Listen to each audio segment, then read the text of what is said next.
뾰로롱 안녕하십니까. 예, 오늘 정말 덥네요.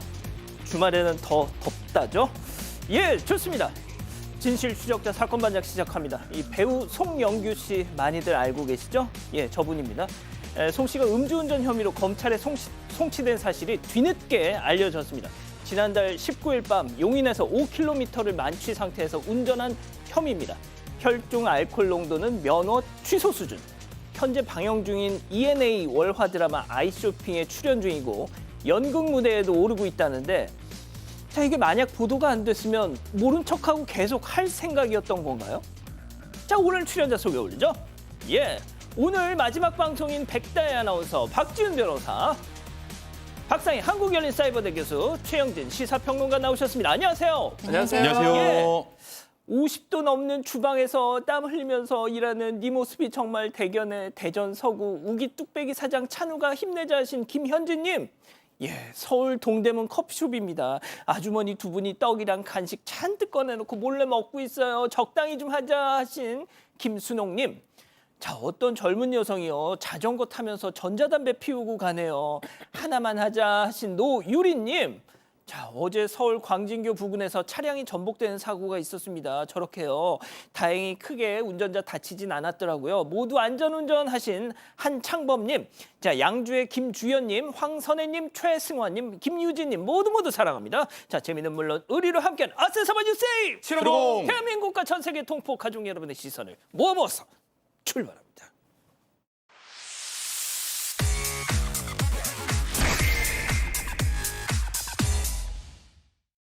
첫 번째 가볼까요? 사장님의 멀티태스킹입니다. 자, 전통시장을 찾은 한 외국인의 눈에 비친 충격적인 모습, 영상 만나보시죠. 자, 해산물이 가득한 생선 가게입니다. 자, 그런데 가게 안을 보니까 치카치카 보글보글 열심히 양치 중. 아하, 바로 아래엔 해물 상자가 저렇게 떡 있는데 말이죠. 자, 칫솔에 물을 묻힌 채 침 한번 퇴. 자, 저걸 씻고는 퇴. 혀까지 깨끗하게 벅벅 지금. 자, 이번에는요, 아예 호스를 입에다 갖다 대더니 퇴. 양침물을 뱉는데요. 개운하다. 자, 본인은 참 청결하신데 보는 우리는 참 불결. 네, 우리나라에 방문한 어느 외국인이 찍어서 SNS에 올린 영상이 논란이 되고 있습니다. 서울 종로의 한 시장에 있는 한 해산물 가게의 모습인데요. 그런데 보신 것처럼 가게 주인으로 보이는 한 남성이 가게 안에서 양치질을 하고 있었습니다. 가게 바닥에 그대로 양치물을 뱉었을 뿐만이 아니라 이 물 호스를 그대로 입에 가져다 대면서 입을 헹구는 모습까지 보였는데요. 그런데 양치하는 남성의 바로 옆에는 이 상품으로 판매되는 것처럼 보이는 해물들도 이 상자 안에 놓여 있어서 위생 문제가 더 지적받고 있습니다. 자, 이걸 외국인이 찍어서 올렸는데요. 그 외국인이 저 장면을 촬영하면서 와우, what the B 하더라니까요. 욕설이죠, 욕설. 욕설이고 놀람과 경악, 공포입니다. 사실은 좀 편하게 하기 위해서 누가 안 보니까 물이 있고 칫솔이 있고 치약이 있으니까 저기서 하는데 옆에 다 횟감들이 있잖아요. 생선들이 있고. 보는 사람 입장에 상당히 더러울 수밖에 없습니다. 그래서 상인한테 물어봤습니다. 예. 지난 겨울에 찍힌 일이었고 사실은 문제가 되어서 이 상인한테 지적을 했다고 하긴 합니다. 횟집 주인한테. 예. 횟집 주인도 그날 이게 문제될지 몰랐는데 지적받은 이후에는 하지 않는다고 하는데 저게 그러니까 문제가 될 줄 모릅니까? 건가요? 쭉 방송하면서 안 본다고 이러면 하면 됩니까? 안 되지 않습니까?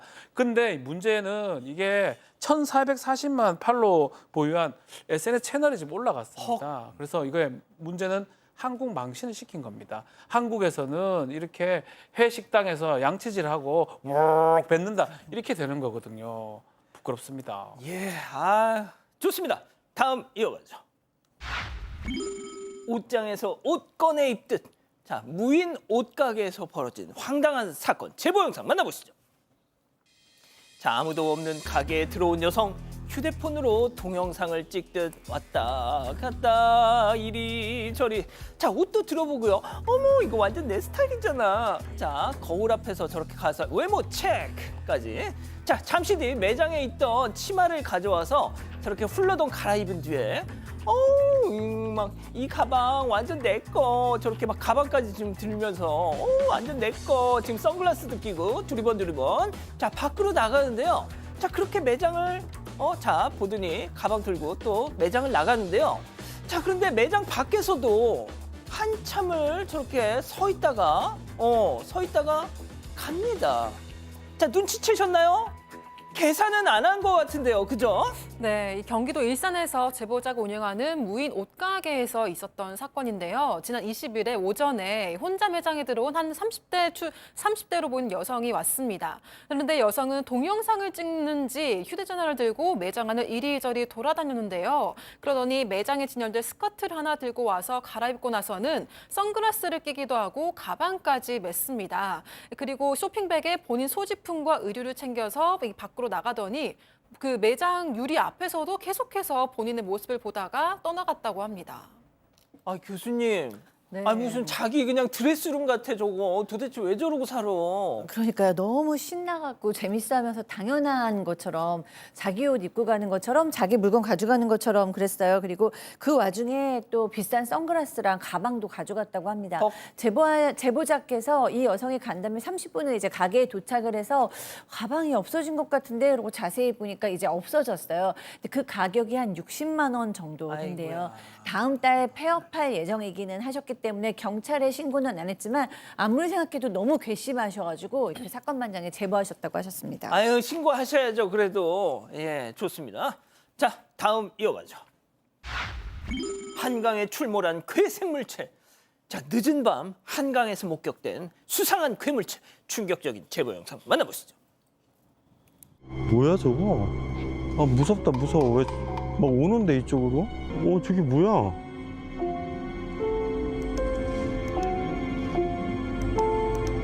지금 한강인데요. 이게 뭐야? 저기 있다. 여기 보이시죠? 계속 뭐 떠다니는 거. 와 뱀인가? 저게 뭐지? 나가야 될 것 같아 여기서. 와 진짜 한강에 괴물 출연하네. 날이 더우니까. 자 봉준호 감독의 영화 괴물. 그게 봉 감독이 어렸을 때 한강에서 괴물체를 목격한 경험을 토대로 만든 영화였단 말이죠. 이거 뭘까요? 영화 괴물에서 보면 이런 명대사가 나옵니다. 예. 어여가 저였으면 바로 도망갔을 것 같은데요. 지난 7일 저녁 11시경에 여의도 한강공원 내 이제 낚시가 가능한 이 구역이었습니다. 이 밤 낚시를 하러 제보자가 갔는데 영상에서 보신 것처럼 낚시를 하던 도중에 강물 안에서 수상한 물체를 발견한 겁니다.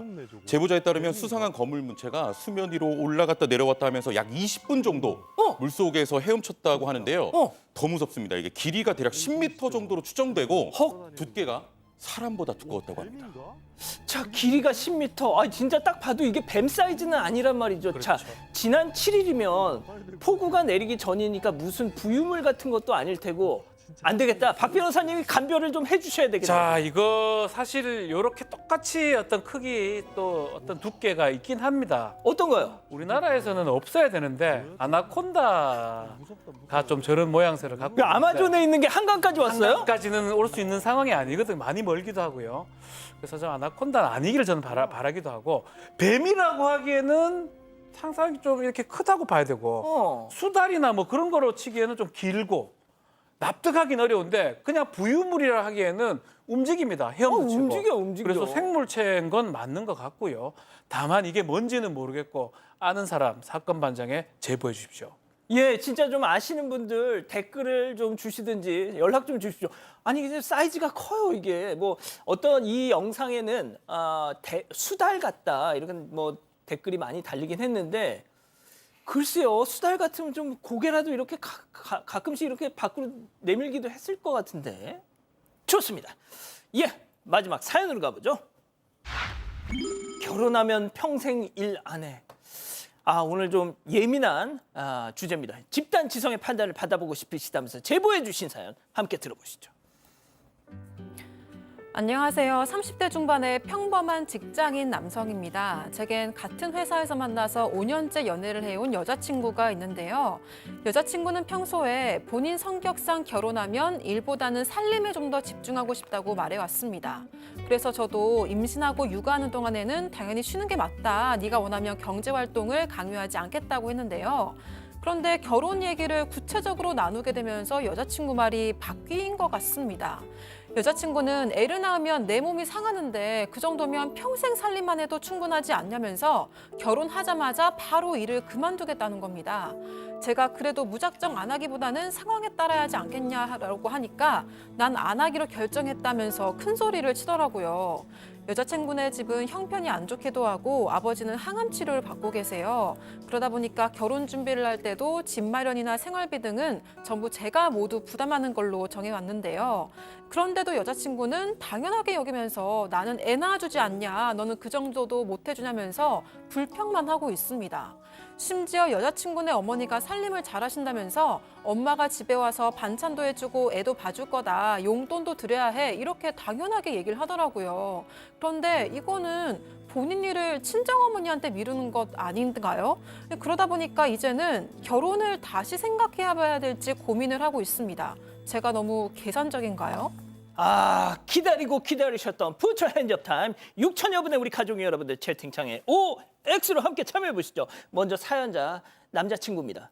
자기야, 지금 너 뭐 하는 거야? 야, 너한테 내가 맞벌이를 강요하진 않겠는데 전업주부를 하기로 한 거면 집안일은 제대로 하는 게 형평에 맞지 않니?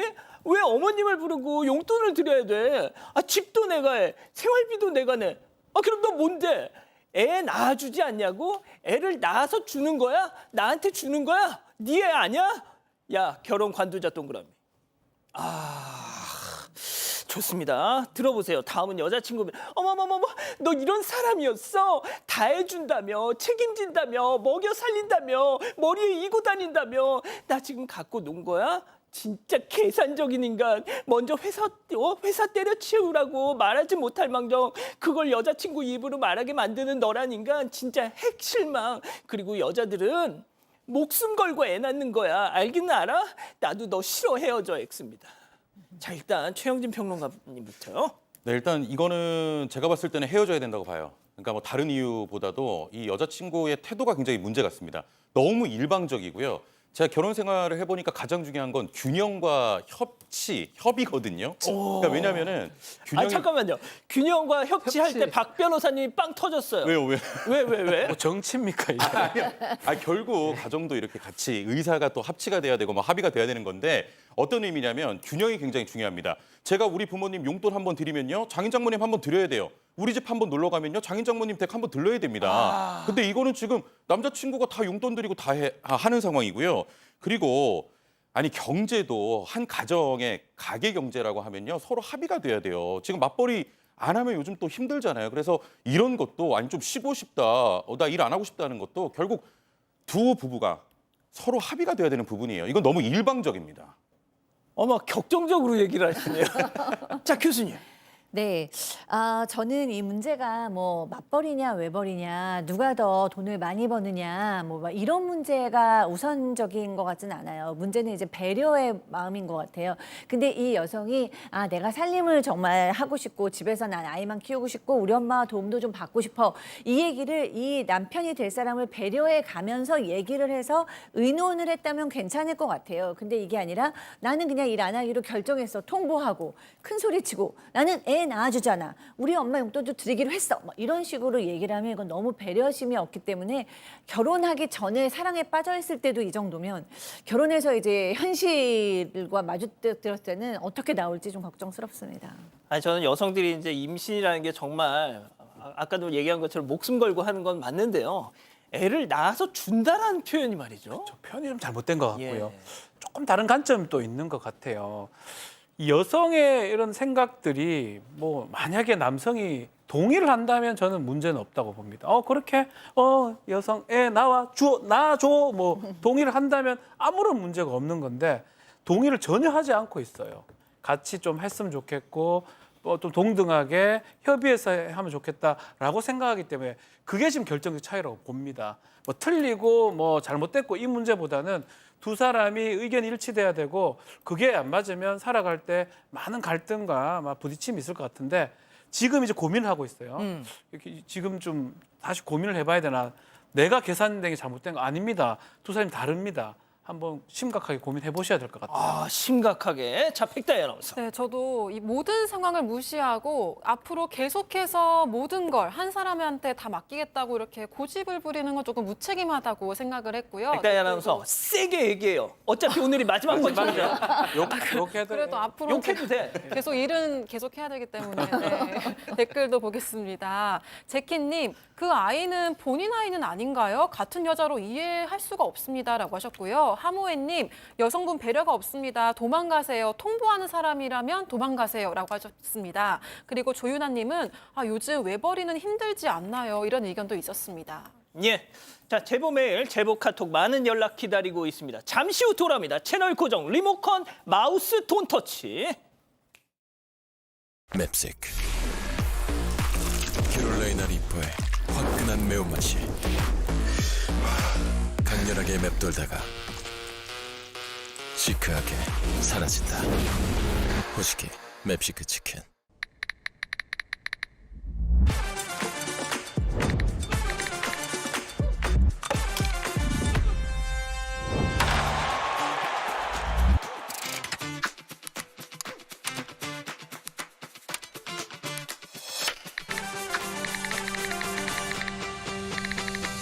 Three, two, one, and.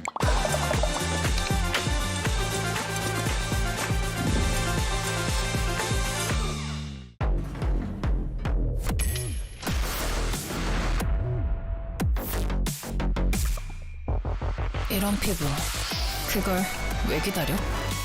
요즘 대세, 올리지요.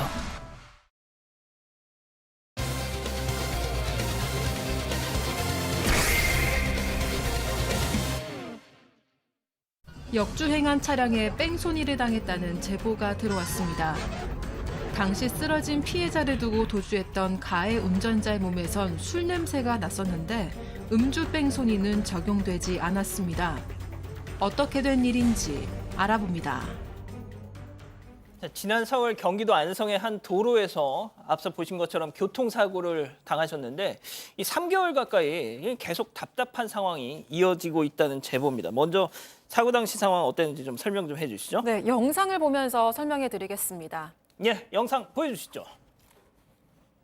네, 자정을 넘긴 깜깜한 도로 위를 자동차 한 대가 달리고 있는데요. 그런데 갑자기 맞은편에서 이렇게 밝은 불빛이 보이더니 부딪히고 맙니다. 얼마나 빠른 속도로 달려왔는지 이 가해 차량은 꽤 오랫동안 미끄러지고 나서 겨우 멈춰 섰는데요.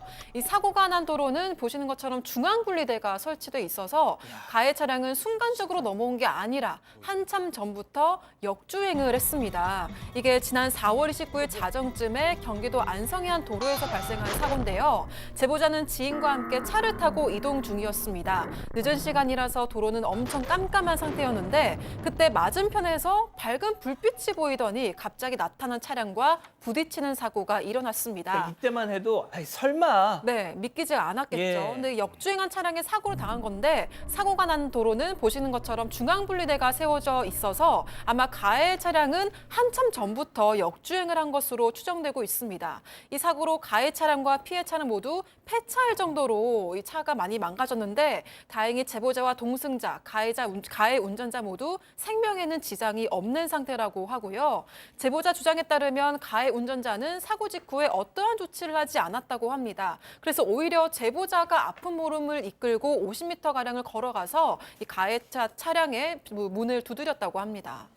자, 이 제보자, 그러니까 피해 차량 운전자였죠. 자, 막 이 아픈 몸을 그 사고 충격 직후에 힘겹게 50m를 걸어서 가해 차량까지 갔습니다. 운전자를 보자마자 이런 생각이 들으셨다는 거죠. 제보자 얘기 들어보시죠.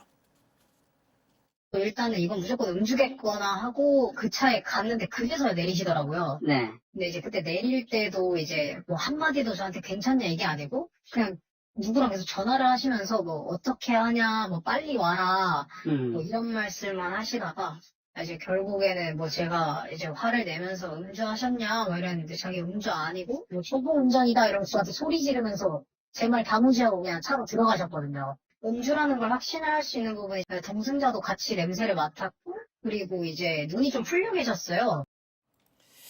자, 제보자의 주장이긴 합니다만 네. 가해 운전자한테서 술 냄새가 풀풀 나고 동공이 또 풀려 있고 이건 누가 봐도 음주운전 같다. 맞습니다.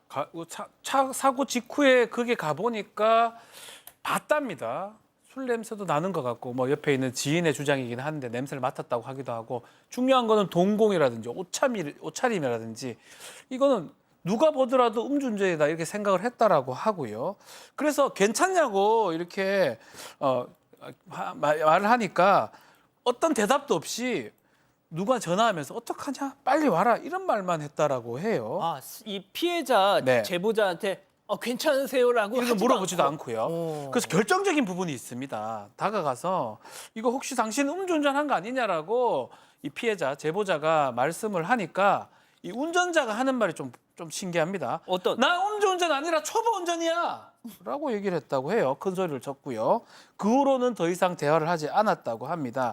너무 이상해서 이걸 인터넷 사이트에 올렸고요. 예. 이 영상을 이렇게 올리니까 역주행이 보이잖아요. 이 누가 봐도 100%다. 어떻게 역주행을 저렇게 저 멀리서부터 할 수 있냐. 명백한 음주로 보인다라는 그런 댓글들이 엄청 많았습니다. 예. 대다수가 저렇게 지금 보시는 것처럼 음주운전을 의심하고 있는 상황인데 자, 그런데 제보자는 경찰이 출동한 후에도 황당한 일을 겪으셨다고요? 네, 맞습니다. 아까 이제 말씀해 주셨던 것처럼 괜찮냐는 말 한마디 없이 다시 차 안으로 들어갔고 제보자는 이제 사고 여파로 복부가 좀 아파서 갓길에 누워 있었다고 합니다. 그런데요, 출동한 경찰과 구급대가 제보자를 가해자로 착각하는 황당한 일이 발생을 한 거예요. 제보자는 이거 무슨 소리 하느냐, 가해자 저 차에 있다 이렇게 이야기를 했는데 알고 보니까 제보자가 갓길에 누워 있던 사이에 가해 운전자가 차량을 버리고 도망을 갔습니다. 아, 도주를 했어요? 도주를 했어요. 사고 후 6분 만에 경찰이 왔으니까 그 짧은 사이에 이제 도주를 한 것인데 사고가 발생한 도로는 주변에 논밭밖에 없던 곳이어서 제보자는 누군가가 이 가해 운전자를 데리러 왔을 것으로 추정한다고 밝혔습니다. 아, 그러니까 앞서 박 변호사님 설명처럼 이 제보자분이 그 가해 차량 운전자한테 갔을 때 괜찮냐는 말도 없이 뭐 어딘가 전화를 하고 있었다고 했잖아요. 아, 그러니까 논밭, 야, 나 어디 있으니까 데리러 와. 뭐 이런 게 아니겠냐는 그런 지금 추측을 하고 있는 건데 자, 이 제보자의 주장과는 달리 현재 그 가해 운전자한테 음주 혐의는 적용되지 않았다고 합니다. 이 제작진이 담당 경찰한테 그 이유를 좀 확인해 봤거든요. 체크포인트 짚어보죠. 술집 이모 무슨 얘기인지 경찰 관계자 얘기 들어보시죠. 저희가 이제 조사하는 거지 음주 혐의에 대해서 규명을 못했어요. 그러니까 제가 CCTV를 가서 이동을 추적하려고 CCTV 확인해 보니까 그 여자분이 미점을 운영해요. 본인이 거기서 술을 마셨으면 뭐 어떻게 증명을 할 수가 없는 그런 거네요. 그 부분도 얘기를 안 하죠. 예, 자기는 술 마신지. 그러니까 저희가 추적하다가 이제 한계가 온 거죠. 아, 주점을 운영하는 사람이었어요? 네, 네, 이럴 수도 있군요. 그러니까 음주운전이 너무 강하게 의심이 되잖아요. 그래서 경찰이 차량을 이제 추적을 해가지고 그 사람이 어디서 나왔나 봤더니 분명히 술집에서 나온 거예요. 그러면 술을 마셨겠구나라고 딱 생각이 들잖아요. 알아보니까 이 술집을 운영하시는 분인 거예요. 그러니까 여기를 그냥 자기 일터니까 거기 간 건지 술을 마시러 들어갔는지 술을 마셨는지 도저히 뭐 확인할 길이 없잖아요. 그래서 그러면 그 안에 술집 내부에 있는 CCTV라도 보면 술을 마셨는지 술에 취해 있었는지를 볼 수 있겠다라는 생각을 했는데 또 그 CCTV가 있기는 있는데 그 CCTV는 실시간 스트리밍만 되고 녹화가 되지 않는 CCTV예요. 그러니까 이제 와서는 아무런 증거나 파일이 남아있지를 않기 때문에 또 술을 마셨는지를 확인을 불가한 상황이었습니다. 또 게다가 그뿐만이 아니고요. 이 차량 운전자를 찾는데도 시간이 많이 걸렸어요. 왜 그러냐면 그 차량 그 소유주하고 이 운전한 여성이 다른 사람입니다. 아이고. 그러니까 소유주를 찾았지만 이 여성을 찾는데도 굉장히 좀 시간이 걸렸기 때문에 결국에는 이러면서 시간이 지나버려서 음주에 대해서 규명하지 못한 것입니다. 야, 이렇게 되면 어떻게 해야 돼요? 참 답답합니다. 뭐 음주운전의 가능성이 매우 높은데도 차 박살난 거 불구하고 좀 보세요. 차 보십시오. 역주행했는데 지금 음주는 사실은 혐의로 할 수가 없고요. 특가법상의 도주치상죄, 사고미조치죄, 도로교통법 혐의 위반 혐의입니다. 이거 관련해서 기소 의견으로 검찰에 송치된 그런 상황입니다.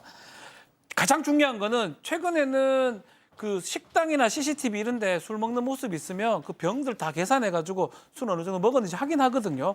지금 스트리밍밖에 안 된다고 하잖아요. 녹화가 안 돼 있어요. 전혀 그것도 확인 못 하고요. 소유주하고 다르기 때문에 경찰이 일주일 지나 조사했는데 당연히 음주 상황이 안 나오죠. 그래서 음주가 지금 빠진 상황이고 앞만 봐도 음주가 강하게 의심되는데 그 부분이 답답하다라고 합니다. 다만 또 일부는 이거 단순 뭐 특가법 도주치상 아니면 사고 미조치죄로 약식 기소되는 거 아니냐 이렇게 생각이 하는 분도 있다고 하는데 저는 정식재판 청구가 될 거라고 봅니다. 왜냐하면 이렇게 누가 봐도 음주가 의심되는 경우에 검사나 수사기관이나 재판부에서 그걸 고려를 합니다. 그러니까 정황적으로 아니면 정확한 증거는 없지만 누가 보더라도 그렇게 됐다고 하면 도망가고 이런 부분 플러스 해가지고 왜 도망갔느냐, 음주의 가능성이 있는 거 아니냐라고 합쳐서 지금 하기 때문에 음주운전 처벌은 못하지만 저는 재판으로 갈 거라고 보고 일단은 검찰이 더 조사를 한다고 합니다. 예, 알겠습니다. 첫 번째 사건 이렇게 정리하고요. 두 번째 이어갑니다.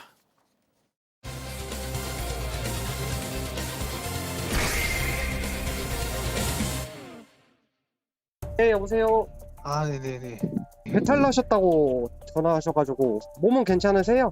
이제 좀 괜찮아져갖고 토하고 설사하고 그래갖고 목소리도 다 쉬셨네. 네. 설사 많이 하고 토했더니 그러네. 아이고 죄송합니다. 일단 문자를 주세요. 제가 계좌번호랑 주시면 제가 사장님한테 보고를 드리고 처리해드릴게요. 식당에서 물회를 먹고 배탈이 나서 응급실에도 가고 며칠 고생했다는 손님. 그런데 이 손님, 이 식당에서 물회를 먹은 다음 날 또 다른 식당에서도 물회를 먹고 배탈이 났다고 했다는데요. 대체 이게 어떻게 된 일일까요?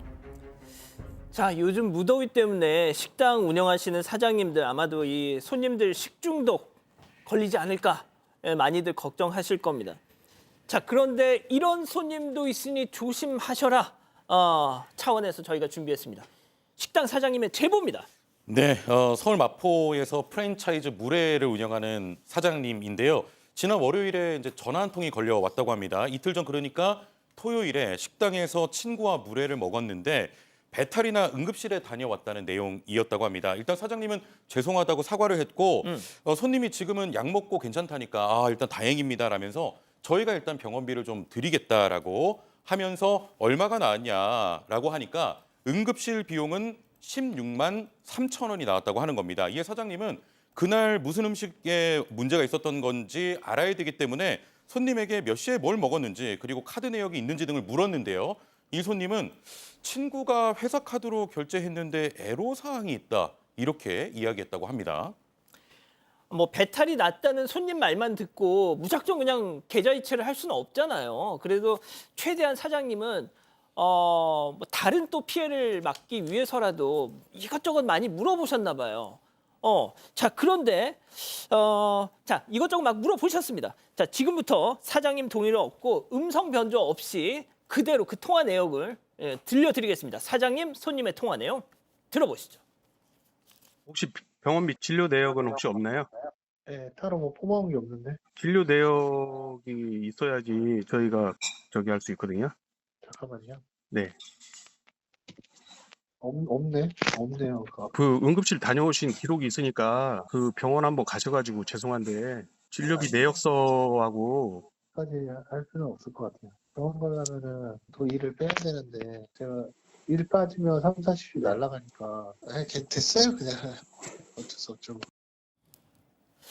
저 중요한 걸 포기한다고요? 좀 이상하죠. 그리고 지금 좀 거슬리는 용어들이 있으면 잠깐만요. 그리고 전화 통화 시간이 좀 길고 이 부분입니다.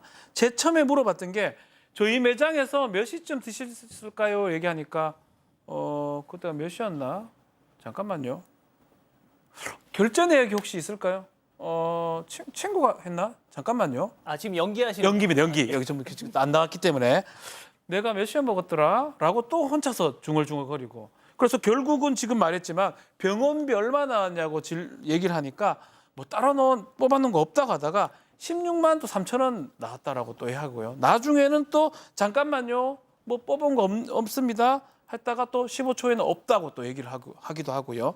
계속 잠깐만요 하고 행설수설하는 그런 모습이 있었는데 결국은 계속 얘기하니까 아유 뭐 그렇게까지 할 필요 없고 병원 가려면 일 빼야 되니까 안 하겠다라고 또 얘기를 했다고 합니다. 결과론적으로는. 저걸 포기할 리가 없는데. 그럴 일 없잖아요. 그래서 사실 좀 찜찜하잖아요. 명확하게 뭐 진료비라든지 그런 것들 내주면 사실은 함부로 해주려고 했다는 이 사장 마음인데 너무 찜찜해서 이 내용을 프랜차이즈 이제 횟집 이런 사장님들 단톡방에 공유를 하면서 조심해라 이런 사람들이 있다라고 올렸다고 합니다. 아, 그러니까 이제 저 사례를 이 사장님이 속한 그 프랜차이즈 그 전국의 사장님들 단톡방이 있대요. 거기다 올리셨어.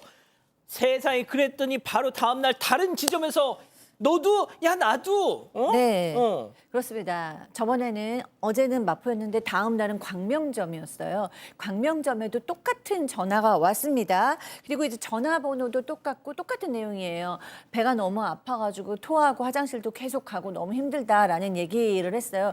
광명점 사장님도 똑같이 혹시 그러면은 뭐 진단서나 무슨 영수증 이런 게 있냐라고 물어봤는데 뭐 이렇게 뭐 잘 모르겠다 잠깐만요 이러면서 병원 진단서도 없고 영수증도 없다고 했습니다. 그러면서 아 카드 내역서는 있는데 이렇게 얘기를 하더라는 거예요. 그래서 그러면 그 카드 내역서라도 좀 보내주세요. 계좌번호도 보내주세요. 그랬더니 카드 내역서를 보내긴 했답니다. 근데 이름이 보니까 뭐 이땡우 이러면서 액수도 딱 써 있었어요.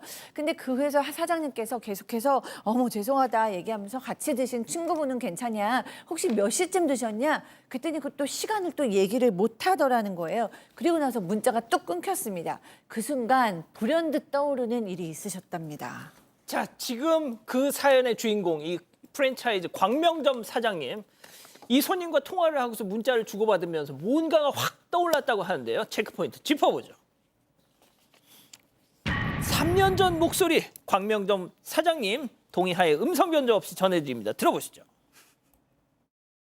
그 목소리예요. 딱 3년 전에 패턴이 똑같아요. 말하는 거랑 뭐 그런 패턴이 다 똑같아요. 이름도 안 바꾸고 그대로 하는 거예요. 그냥 탈났다고 똑같이 영수증 보내달라 했는 그 짜 영수증 인터넷 돌아다니는 그걸 보내주더라고요. 괜히 봐줬어요. 그 몇 년 전에도 반성문만 받고 봐줬는데 아직까지 뭐 이 짓을 하고 다니는 거 보면은 감옥을 가야 되지 않을까. 피해를 엄청 볼 거 아니에요.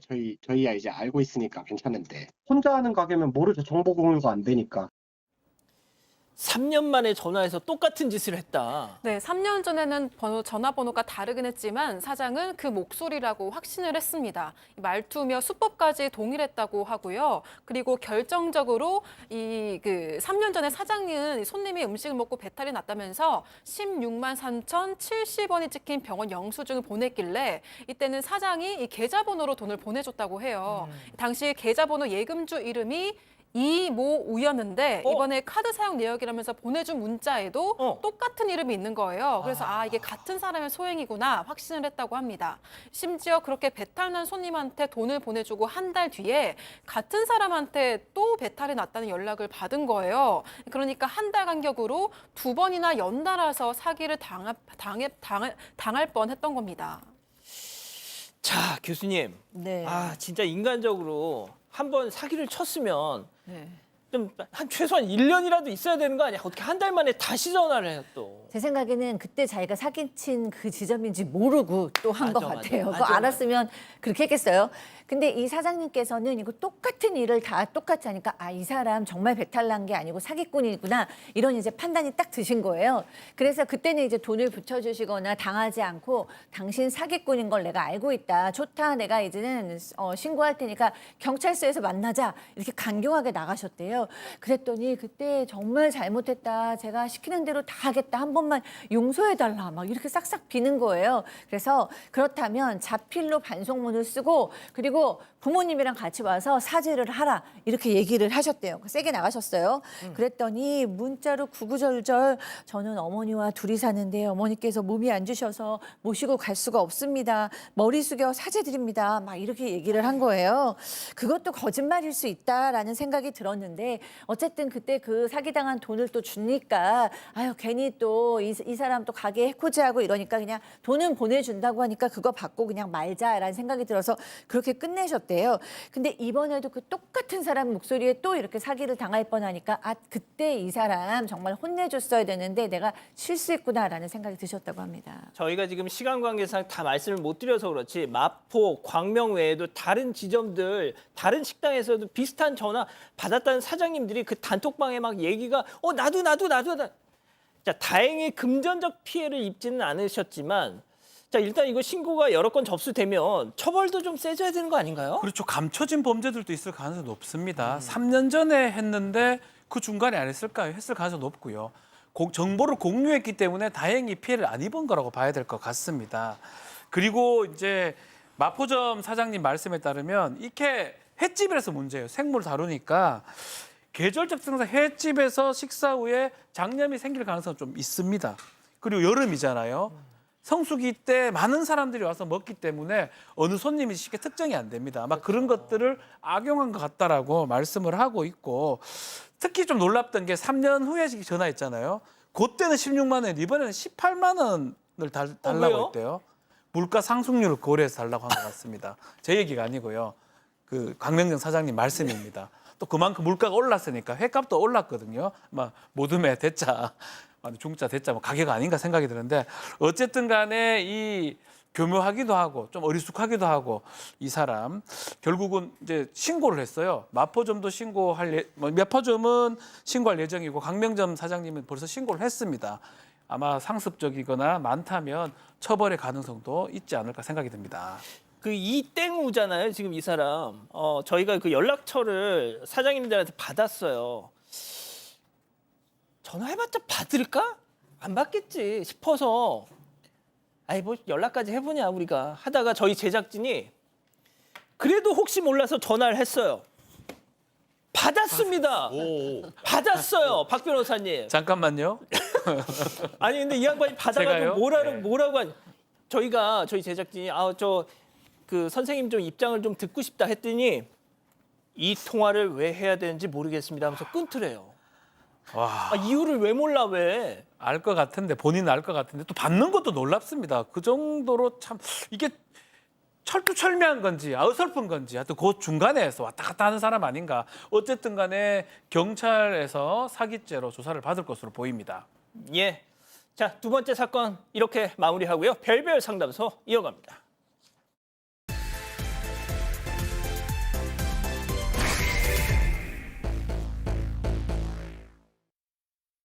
한 남성이 오랜만에 동창 모임에 참석했습니다.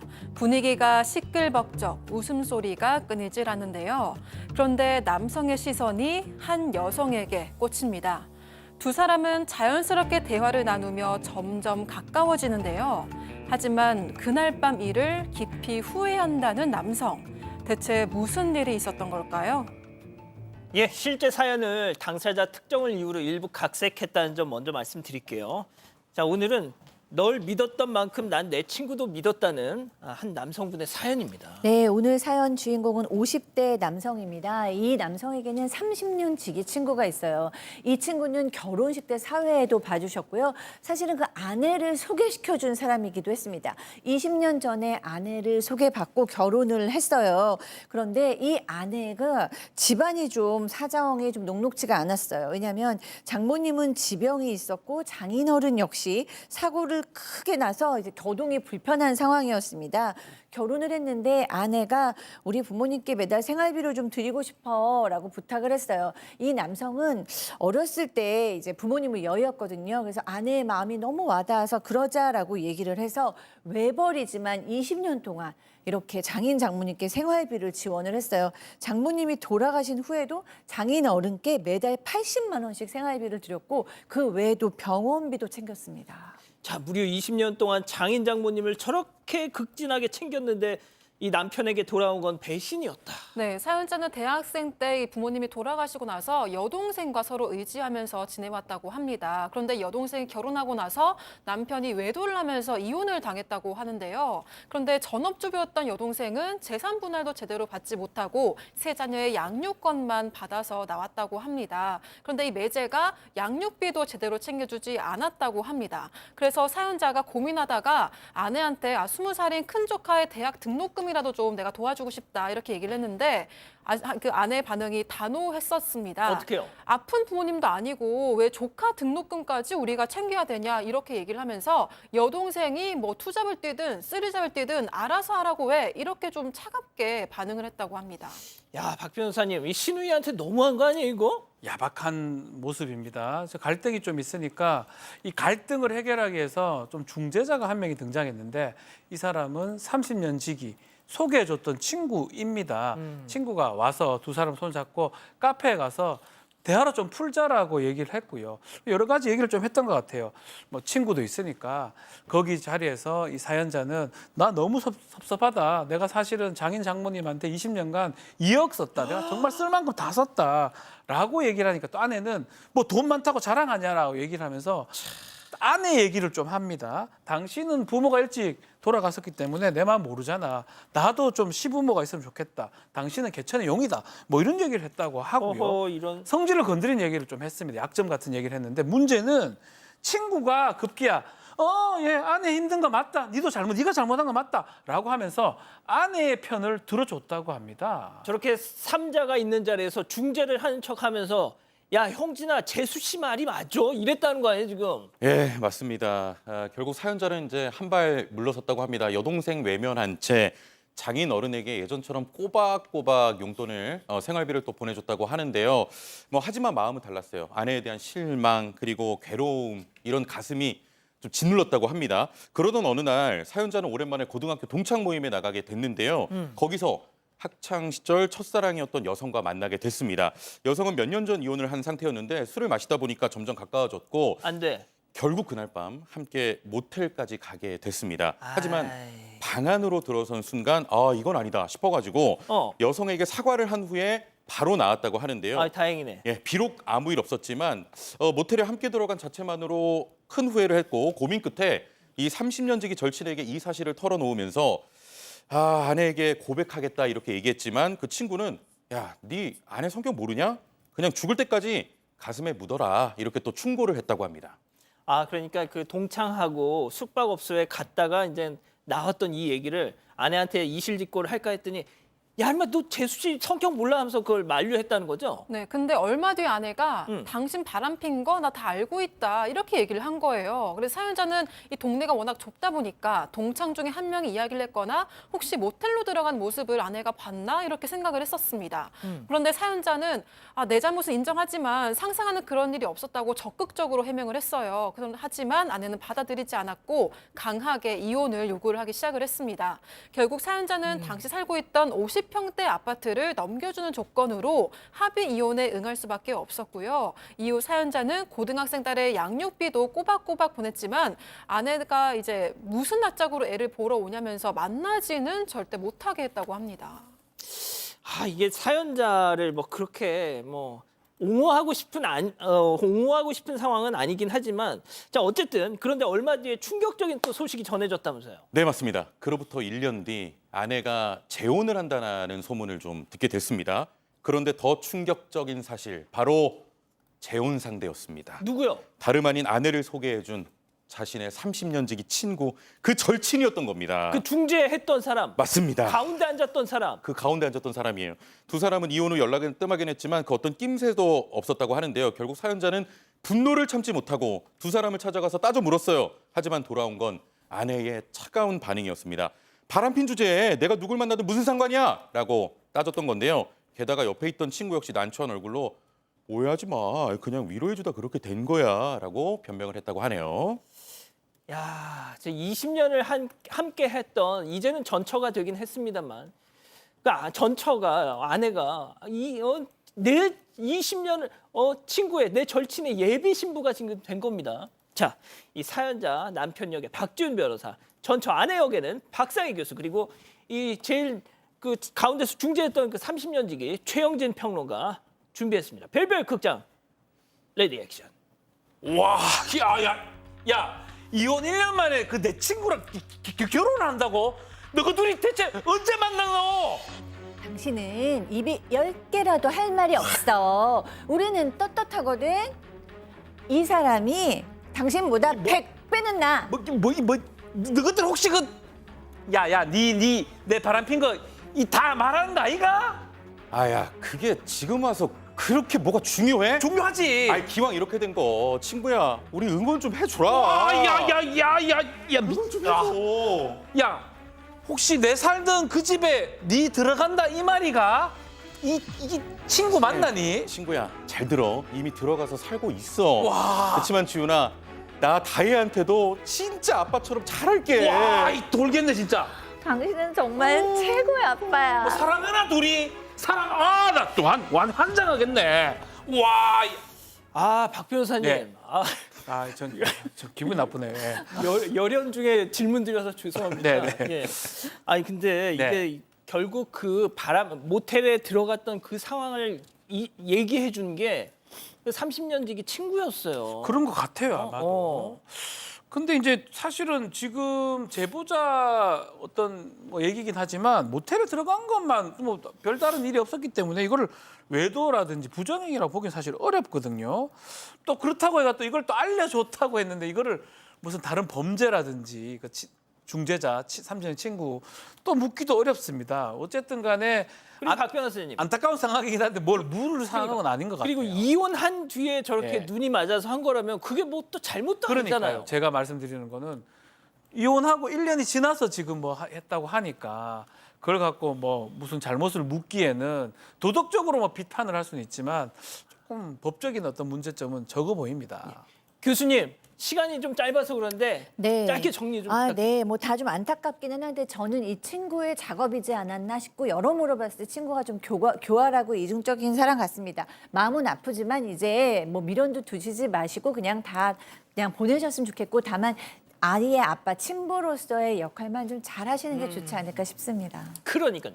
자, 별별 상담소 이렇게 정리하고요. 글로벌 픽 이어갑니다.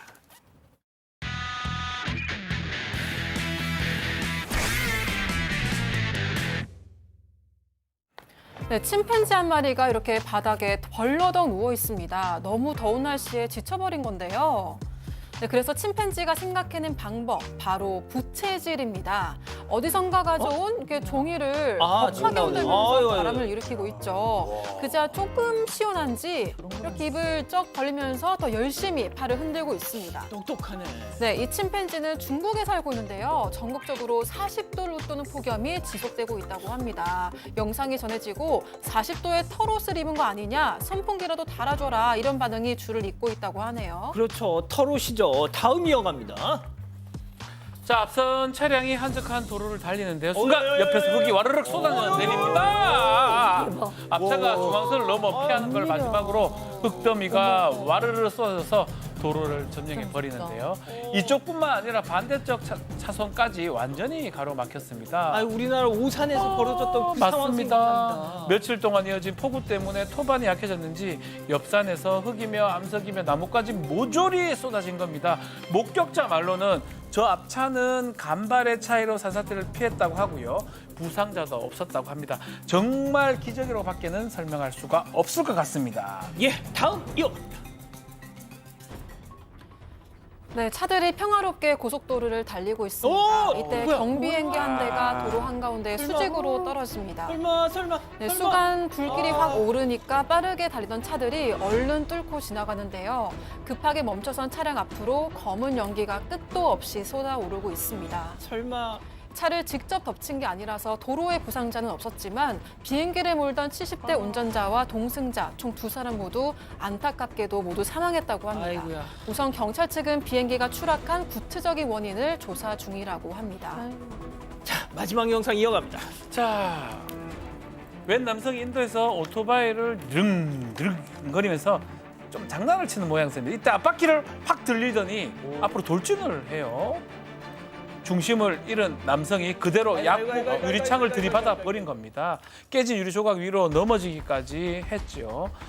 자, 다음에 응급처치를 받는 걸 보니까 너무 아파하는 모습이에요. 아이 그러게 왜 잘 타? 그러게요. 황당하게도 저 약국에 온 이쁜 여성에게 잘 보이려고 빵빵빵 하다 그만 실수로 사고를 낸 거라고 합니다. 아 이거 어딨어? 예, 없어요. 저긴 안 보여요. 몸은 몸대로 다치고 수리비도 크게 물었다고 하는데요. 망신대로 당하고. 예, 망신스럽고요. 앞으로 이런 위험한 장난 절대 하지 말아야 될 것 같습니다. 예, 좋습니다. 자, 가족 여러분, 제가 오늘 앞서 모두에서도 잠깐 예고를 해드렸지만 백다희 아나운서가 오늘 마지막 방송을 합니다.